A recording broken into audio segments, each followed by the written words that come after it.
Welcome back.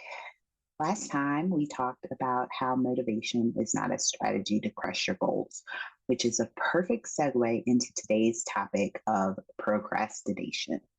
Before we get started, I wanted to let you know about a Kingdom Women's Virtual Health Summit hosted by Malaika Burley, who I introduced you to here on the podcast last month. She has invited me to be one of the 9 speakers that she handpicked to help you to be whole and holy in all areas of your life. Whole, WHOLE, and holy, HOLY, in all areas of your life. It's everything we talk about here, and it's totally free to have access to each day's speeches for 48 hours after airing. I love that because if you're here listening to or watching this podcast, then you're busy.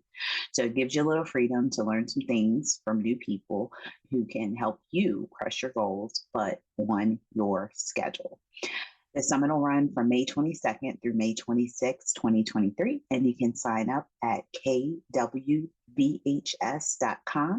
Easy to remember because that's the first letter of each word, Kingdom Women's Virtual Health Summit.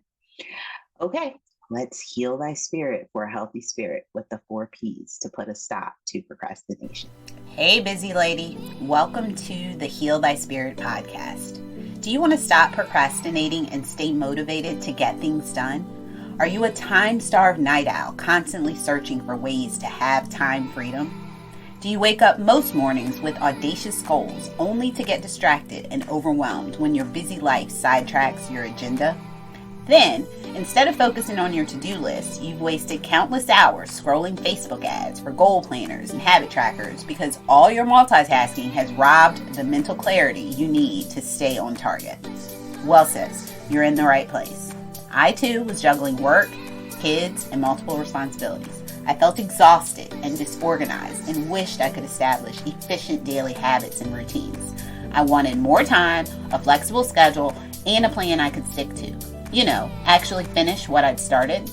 I used to think everyone else's needs should come first, and I truly believed chasing my own dreams was selfish, until I discovered my secret ingredient: success coaching mixed with a little planning and a lot of prioritization. In this podcast, you'll get useful time-saving tools, habit hacks, and the accountability to ignite your own fire so you can hit those targets and confidently crush your goals. I'm a talker and a no-holds-barred kind of teacher. So go grab one of those pretty little notebooks I know you've been hoarding. Girl, me too. It's crush time. Hello, I am so happy to be back. I apologize. This topic was supposed to be the subject of last week's video, which did not make it to air because it made it to air, but a little bit delayed. So I appreciate your grace with me in that. Today, we're talking about the 4 Ps of procrastination. And of course, there is going to be more words that start with P than what we'll talk about. But I am going to, try to keep it quick because we did spend a lot of time on motivation last time. And it's really, one of those things, procrastination is not going to be an overnight thing where you can get over it, because there's times that you are going to procrastinate and not be able to do the things that you set out to do, just because of the reasons that we're going to talk about today. So the key to it, or the goal, is to be aware so that you can set the intention and have, I guess, a toolbox, so to speak, in order to kind of limit the amount of procrastination that is what's standing in the way of you reaching the goals that you're trying to reach. All right, we're going to stick to our acronym, and I will give you our scripture. Comes from the letters that Paul wrote to the Romans. It's Romans 15:18, and it says, "For I will not venture to speak of anything except what Christ has accomplished through me to bring the Gentiles to obedience by word and deed." And obedience itself is a huge topic that we could definitely, spend minutes or hours discussing. But the point that I want you to get in your head is that procrastination is really the opposite of obedience. If there is something that's on your heart that you want to do, you want to act on it by not just talk about it by word, but actually do it by deed. And if you are not procrastinating, you're being obedient. If you're being obedient, then you are not procrastinating. So there you go. Identity, your mindset. Why do we procrastinate? Well, of course, I have to give you the definition of procrastination, which is the action of delaying or postponing something. Procrastination is often driven by your underlying feelings of distress or anxiety elicited by a different task. But there are ways to kind of navigate the discomfort and beat the procrastination. Now, I know that this is about the four P's of procrastination, but the reasons that I came up with to explain why we procrastinate all happen to start with the letter D. I can't help myself. I'm sorry. Not sorry. So first, the first D is desire or displeasure. We don't really want to do it, so we do everything in our power to keep ourselves busy with other things. Mind over heart. In your mind, you want to do it, but if it's not something that you like doing or something that actually brings you displeasure, that's going to be a reason that you're going to try to avoid it, mentally. And this is all not conscious things where you're thinking, because consciously speaking, you think that you want to do the thing. That's, why you have it as a goal to begin with, or the action that's leading up to the end goal. So desire or displeasure. Disinterest, so boredom. A lot of times you might hear, if you're a parent, you might be experiencing this with one of your children where they're super smart, things come to them easily, but they're just not interested in what's happening at school. So they're not doing well. That happens for us as adults as well. Sometimes things are very easy and it's not, because it's hard that you don't want to do it. It's just not it's boring. It's not engaging. It doesn't stimulate you. It doesn't give you that whatever, that oomph to get going with it. So there's that. And then of course there is the difficulty. Sometimes it's hard. I want you to remember you can do hard things. The fourth D would be doubt or disqualified. This is something that I struggle with on a regular basis, with feeling or lacking the confidence that the outcome will be successful, that, who's going to want to listen to me, or such and such is already doing this. It's doubt in yourself that you are disqualified, that you're not really meant to do the thing that you've set out to do. So there's that. And then demanding of your time. If the thing that you're trying to do is time consuming and you're already super busy, just understanding that you want to prioritize this because it's important, is going to hopefully help you get over that. Now, again, these are things that, contribute to or are the reasons why you might procrastinate. So I just kind of want to give you a baseline of things that you'll be thinking about. In addition to, lack of desire, disinterest, difficulty, doubt, disqualification, demanding of your time, there's also the big one, discrimination by others. And when I say discrimination by others, it could be real discrimination, or it could be all in your head, which is, more often than not what the case is. But and when I say discrimination, what I'm really talking about is the fear of discrimination or judgments by others, that people will think that what you're doing is stupid, or people will think that um, what you're doing is not important, or people will think that you aren't qualified to do the thing. Like, and these are all your fears of what you are trying to accomplish. People, what how you think people will respond to you if you finish it. That leads to, your procrastination from getting the thing done. All right, for implementation, that's where our 4 P's actually start. um, so the first one, of course, is prayer, because the first thing is always prayer, and trying going to him and seeking guidance and discernment. I mentioned this one verse. There are so many verses of scripture that talk about obedience and wisdom, and trying to figure out why you're here. What does he want for you to do? And it's, and what is the right thing for you to do for your particular situation? And remembering that your thing is not necessarily her thing, or her thing is not your thing, for that matter. So, the best way to start is to pray about it and ask him not, or ask him to give you the clarity on what it is and the importance of doing what he's called you to do. And then also asking for his strength to power you through it, so that you don't procrastinate on things and miss out, on an opportunity because, you're in your feelings, so to speak. All right, the second P is going to be profit versus pain. So that's really 2 P's technically, but it's the same topic. And in this one, you're thinking about, what is the consequence if you don't do it? What is the reward if you do it?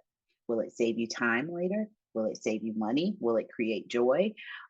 Thinking about who benefits from completion. Is it for you, your kids, your spouse, your friend? How would it feel to let them down if you don't complete, the task or finish the goal?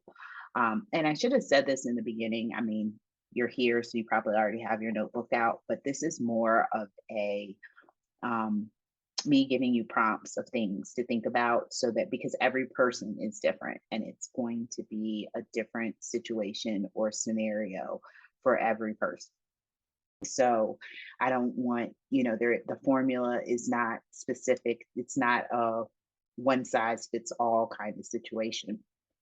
So I just wanted to, give you some questions to think about and some tools to work on, so that you can sort it out.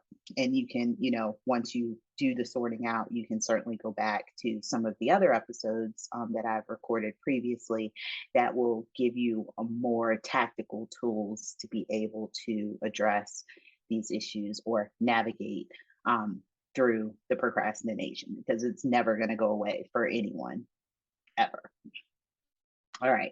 So we had number one is prayer. Number two is the profit or the pain. And number three is practical prioritization. Now, again, 2 more P's in the third bullet point. But, we talk about priorities and what is practical here all the time. We are busy working women. So you have to really consider, where does it fit realistically in your life? How much does it matter for you to get the job done, or get the goal accomplished, or get the task done? Um, so that would be the third P. And the fourth one, another big one that I like to talk about all the time, is pace yourself. Think, how long realistically, because, if you're time blind like me, what you think, how long you think it's going to take you to do something, and how long it actually takes you to do something, are two completely different things if you don't go into it with intention. So, how long realistically will it take you to complete it? Um, Put what you think, and then add 15% as a deadline for yourself. Can you predefine milestones, progress checks to stay on track? So basically, what that means is, if you have this big goal that you want to accomplish, what are the mile markers that can, last week with motivation, we talked about breaking things down and doing a little bit at a time. So, what are the different mile markers that can indicate progress so that you have a period where you can celebrate? If something is going to take, you know, 6 months to complete, like say you're writing a book, um, one of your mile markers could be, you know, X number of words per day or X number of chapters, whatever. I don't know. I haven't written a book yet. So I can't really speak to that specifically, but you get the idea is that, setting little victories that you can have along the way and accomplish those things. That's kind of what my next bullet point in this section of pacing yourself is, progress is better than perfection. Remember that, two more P's that I slipped in there. Um, you can break the project into small, more manageable pieces, which will allow you to accomplish, one step. Once you get that one thing done, then that kind of fuels your motivation to move on to the next thing and to the next thing. And then before you know it, you're just knocking things out of the park and you're not even thinking about it. Habits. And then additionally, you can set limits for the time that's spent preparing, to begin or aim to complete the task as quickly as possible. So when you say, a lot, this is one thing that, is something that I still, really struggle with is um planning. I have so many ideas and so many different things that I want to do and accomplish that I spend all my time planning it out so that it can be perfect. And then actually doing the thing becomes, less important when you should, sometimes, planning is important. I teach that here. But, sometimes you just gotta get out there and get the thing done, get started. So, setting a limit for the amount of time that you're going to spend, if you put it on your calendar, I'm going to spend, you know, an hour a week on this thing, or I'm going to spend 15 minutes a day on this thing, and limit yourself to that. Don't go over it. And then as time goes on, you'll start to say, okay, well, now I only have to do I only have so much time to do this. Um, you're going to be more productive in that limit of time. The other way to look at it, if it's something where, kind of like maybe your exercise routine or something like that, where you have a list of things that you need to complete to, finish the whole thing, aiming to do it as quickly as possible. Like I have this little thing with me where when I'm doing the dishes at night, because I don't like doing dishes. It's literally my least, well, not my least favorite thing, but it's down there low on the totem pole as far as things that I enjoy doing. Um, but what I'll do is I will, I what I hate more than doing the dishes is waking up the next morning to a sink full of dishes, which is a situation currently out there. I did not do dishes last night, so that's something that I'm going to do once I finish doing this podcast. And if you care, it's 6 a.m. on a Saturday morning. um, so, the getting back to that, what I do with the dishes is I will, look at the clock and I'll see how much I have, and I'm like, okay, let's see if I can get all of this stuff done in 10 minutes. So it'll, first it might be just getting the dishes done and into the dishwasher so that I can go to bed and finish my nighttime routine on my normal schedule. But it could be that I want to, okay, I'm like, okay, there's 10 minutes. Let's see if I can get all these dishes into the dishwasher, wipe down the counters, prep the coffee maker for coffee in the morning, and all these things. So it's trying to get as much things done as you possibly can in a set limit of time. So that is one example of that. With moving on to the resources. So I linked an article by Dr. Susan Whitbourne from Psychology Today. The link is in the show notes. You can go down the list and rate yourself. There's 12 types of procrastination. And these 12 types of procrastination came from PAWS, PAWS, which is procrastination at work scale. It was put together by Utrecht University's Hugh Baron Metten and some of his colleagues back in 2016, but it's something that I think psychologists use to help clients who are struggling with procrastination. But essentially what it is the article has 12 items also for practical steps to implement the change if you identify the different types of procrastination.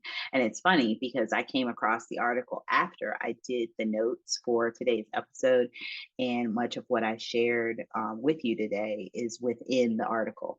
Additionally, I was struggling with the idea of incorporating the P, physicality, into the conversation.